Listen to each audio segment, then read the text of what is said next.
Hi friends, welcome to Telugu tech SP YouTube channel.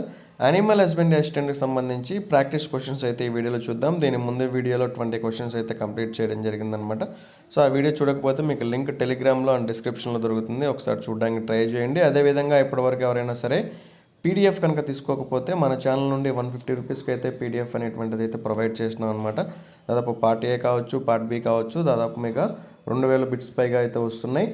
So ఈ bits మీ ప్రిపరేషన్కి అయితే ఎంతో కొంత ఉపయోగపడుతున్నాయి అయితే మేమైతే అనుకుంటున్నాం అనమాట. నోటిఫికేషన్ అయితే సిలబస్ ఇచ్చారో ఆ సిలబస్ బేస్డ్ మీదగానే పార్ట్ బి మీద ఓవరాల్గా మీకు 1000 పైగా బిట్స్ అయితే మనం ప్రిపేర్ చేయడం జరిగింది.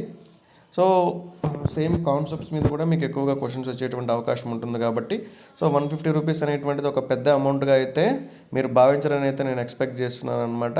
దీని మేస్ మీద మీకు ఎన్నో కొన్ని క్వశ్చన్స్ అయితే తగులుతాయి.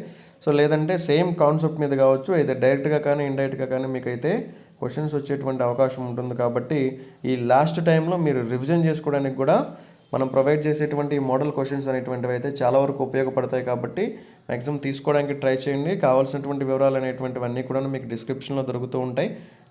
అలాగే మీకు టెలిగ్రామ్లో కూడా పీడిఎఫ్కి సంబంధించినటువంటి వివరాలు అయితే నేను ప్రొవైడ్ చేస్తాను. ఇంట్రెస్ట్ ఉన్నటువంటి వాళ్ళు అయితే ఒకసారి తీసుకోవడానికి ట్రై చేయండి. రైట్, ఇందులో 21st క్వశ్చన్, జీవ రసాయనాలను అన్నిటినీ ఒక నీటిలో కలిపి తయారు చేసేటువంటి ఔషధం రూపం ఏమిటి? ద్రావణం, క్రీము, మిక్స్చర్, పెస్ట్. దీన్ని మిక్స్చర్ అంటాం. ఆకలిని పెంచుటకు మరియు పశువుల జీర్ణాశయంలో ఉండే గాలిని బయటకు పంపుటకు, కడుపు నొప్పి తగ్గుటకు ఏ ఔషధమును వాడతారు? యాంటీ డయేరియల్ మిక్చర్ అనేటువంటి ఔషధాన్ని వాడడం జరుగుతుంది. నీటిలో కరగదు, కణజాలపు నీటిని గ్రహిస్తుంది, నీటి ద్వారా శుభ్ర భయంకరంగా ఉంటుందన్నమాట. అంటే బంకగా కనిపిస్తుంది. ఏంటది? బీవాక్స్. ఏరోసాల్స్ అనే ఔషధం యొక్క ఉపయోగం ఏమిటి? శ్వాసకోశ సంబంధిత వ్యాధిని నివారిస్తుంది. చర్మం లేదా బాహ్య శ్లేష్మ స్తందను సంబంధించి ఏ ఔషధాన్ని వాడతారు?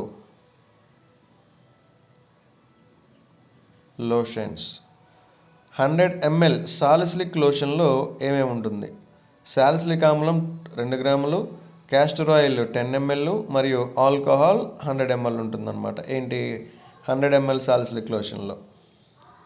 ద్రవ లేదా అర్ధ ఘన రూపంలో ఉన్న ఔషధమును ఏమంటారు? లిగమైన్స్ అంటాం. పశువుల యొక్క దురదలను తగ్గించడానికి వేటిని వాడతారు? క్యాంపర్ ఆయింట్మెంట్ అయితే వాడతాం అన్నమాట. పశువుల యొక్క దురదలను తగ్గించడానికి. పశువుల కణజాలంలో డీహైడ్రేషన్ను నివారించేటువంటి ఔషధం యూరిడెర్మిక్ అనేటువంటి ఔషధం పశువుల కణజాలంలో డీహైడ్రేషన్ని నివారించడానికి ఉపయోగపడుతూ ఉంటుంది. మంచి యాంటీసెప్టిక్ ఉండవలసినటువంటి లక్షణాలు ఆప్షన్ 1 and 2. దీర్ఘకాలం మన్నిక కలిగి ఉండాలి. ఇవి శరీరం ఉపరితలం పైన మాత్రమే పనిచేయాలి. 31. ఏ సమయంలో పశువులను డిప్పింగ్ చేయరాదు? చిన్న వయసులో ఉన్న వాటిని, చూడుతో ఉన్న వాటిని అయితే డిప్పింగ్ చేయకూడదు. పిప్సింగ్ చేసిన వెంటనే పశువులను ఏం చేయాలి? శుభ్రం చేయాలి. ద్రవ రూపంలో ఉన్న ఔషధాలను బాటిల్ ద్వారా తాగించడాన్ని ఏమంటారు? డ్రెంచింగ్ అంటాం. ఈ క్రింది వానిలో ఏ పద్ధతిలో ఔషధాలు గాయాల మీద బాహ్య పరాన్నజీవులను నిర్మూలించుటకు మెడ నుండి తోక వరకు పూస్తారు? పోరింగ్. ఈ క్రింది వానిలో ఏ పద్ధతిలో ఔషధాలు ఇచ్చేటప్పుడు దగ్గు వస్తే ఔషధం ఇవ్వడం కొద్దిసేపు ఆపి దగ్గు ఆగిన తర్వాత జాగ్రత్తగా ఇవ్వవలెను? ఎలక్ష్యూరీ. పందులలో ఔషధాలను ఏ సిర ద్వారా ఇస్తారు? ఇయర్ వీన్ ద్వారా పందులలో ఔషధాలను ఇస్తారు.